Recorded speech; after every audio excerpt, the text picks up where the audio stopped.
జిల్లాలోని జరుగుతున్న గ్రామ పంచాయతీ ఎన్నికలలో మొదట విడత సర్పంచ్ ఎన్నికల గడువు దగ్గర పడుతున్న తరుణంలో పోటీ చేస్తున్న అభ్యర్థులు తమ ప్రచారాన్ని ఉధృతం చేస్తున్నారు. గణపురం మండలం మైలారం గ్రామంలో స్వతంత్ర అభ్యర్థిగా పోటీ చేస్తున్న శ్రీ పెరంబుదూరి వెంకటేశ్వర స్వామి తన స్పానల్ గుర్తుకు ఓటు వేసి భారీ మెజార్టీతో గెలిపించాలని గ్రామంలో విస్తృతంగా ప్రచారం నిర్వహిస్తున్నారు.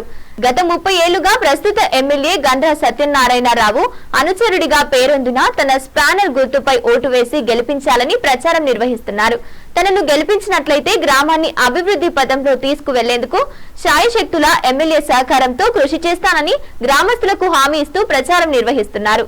ఈ ప్రచార కార్యక్రమంలో మాజీ సర్పంచ్ తిరుపతి, మాజీ ఉప సర్పంచ్ వెంకటరెడ్డి, రవికాంత్, సదయ్య, సుమాను, సురేందర్, కొండయ్య, వరుణకుమారి తదితరులు పాల్గొన్నారు. మైలారం గ్రామం సర్పంచ్ అభ్యర్థిగా పోటీ చేస్తున్న వెంకటేశ్వర గారికి ఈ గ్రామంలో మంచి ఆదరణ ఉంది. నన్ను అత్యధిక మెజార్టీతో గెలిపిస్తే ఈ గ్రామాన్ని మరింత అభివృద్ధి చేస్తానని ఆయన ప్రజలను కోరుతున్నారు. ఆయనతో మాట్లాడుతూ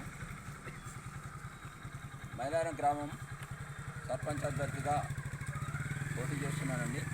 ఇక్కడ శ్రీ పెరంబుదూరి వెంకటేశ్వర స్వామి అని నేను గ్రామ అభివృద్ధి కోసం గత 30 సంవత్సరాల నుండి సత్తన్న ఏ పార్టీ అంటే ఆ పార్టీ అనుకుంటూ ఆయన సైకిల్ ఎక్కమన్నారు, సైకిల్ ఎక్కుకుంటూ సైకిల్ నుంచి పువ్వు అంటే పువ్వు, కారు అంటే కారు, సింహం అంటే సింహం, ఈనాడు చేయి గుర్తు అంటే చేయి గుర్తుకొచ్చి గత 30 సంవత్సరాల నుంచి సత్యన్న వర్గం అనే నీది ఏ పార్టీ అంటే ఏ పార్టీ అనకుండా ఓన్లీ సత్యన్న వర్గమే అంతే మాది. కానీ ఆ సత్యన్న ఏ పార్టీ ఉంటే ఆ పార్టీ అనుకుంటూ వచ్చినాం.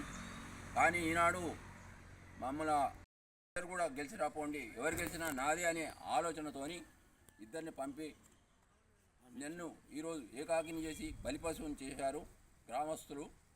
దాన్ని దృష్టిలో ఉంచుకొని నేను ఒంటరి పోరాటం చేస్తున్నా. నా ప్రజల అండదండ నాకు ఉన్నదని చెప్పుకుంటూ నా పానర్ గుర్తుకే ఓటేయాలని చెప్తూ గ్రామ అభివృద్ధి కోసం ప్రతి పనికి కూడా సత్తన్న దగ్గరికి పోయి గ్రామ అభివృద్ధిని దృష్టిలో పెట్టుకొని అన్ని పనులు చేస్తానని ఈ హామీ ఇస్తున్నాను. డ్రైనేజీ కానీ కోతుల సమస్య కానీ ప్రతి సమస్యను ఎన్నో సమస్యలు ఉంటాయి, ప్రతి సమస్యను తీరుస్తానని హామీ ఇస్తూ నా పోటీయాలని అభ్యర్థి ఉంది కనుక నన్ను సర్పంచ్గా గెలిపిస్తే నేను అది కోతుల సమస్యను పరిశీలిస్తానని మరీ గ్రామంలో ఉన్నటువంటి ముక్కాలలో కానీ సైడ్ డ్రైనేజీ కానీ అది సీసీ రోడ్లు అభివృద్ధి పనులు చేస్తానని ఆయన ఓటర్లను అభ్యర్థిస్తున్నాను. Narender, star 9 news.